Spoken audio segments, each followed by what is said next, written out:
If you're a real estate agent and you have no listings and your pipeline is totally dried up right now, then listen up.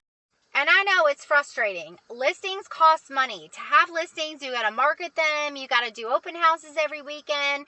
You got to update the sellers constantly. And right now, with the climate the way it is, with everything going on, sellers are really, really intense and they expect you to sell their house quickly for the most money, right?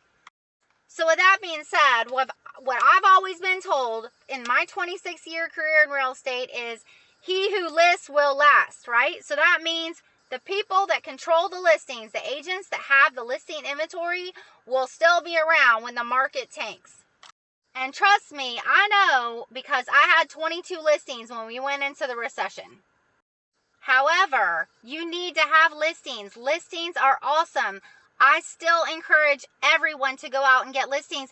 The thing is, you need to set the expectation with the sellers. You need to keep them up front with what's going on with the market. You need to show them days on market for the other competition homes against them. You need to show them every week what the new solds are.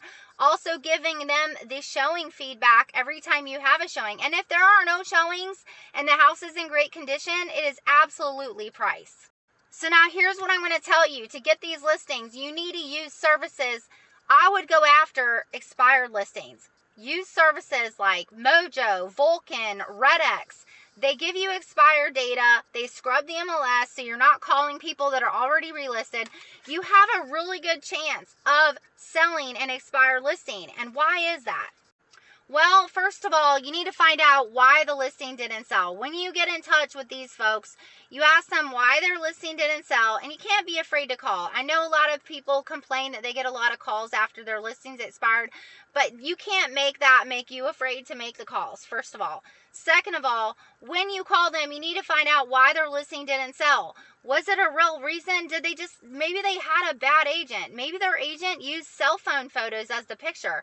Maybe their agent didn't give them the right pricing. Maybe they had a lot of showings, but maybe their house smelled like dog pee and no one was brave enough to tell them.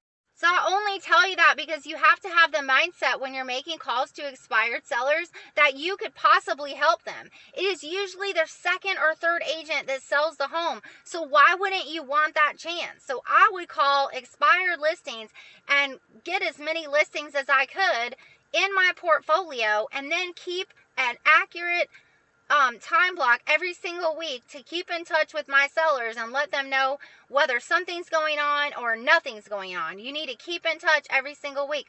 The number one complaint by sellers is the lack of communication from their real estate agent. So I promise you, if you just do a better job at communicating than the last guy, and you do a better job at the photography, and you do a better job at the copyright, the MLS description, you're going to win all day long. And I even have tools in the link in my bio about how to write a description, about what order to put the photos. I have all this stuff to help you guys. It's in the link in my bio. So if you have any questions, reach out to me. I'm on here to give you tips, tricks. Please like this post. Follow me for more. Thanks.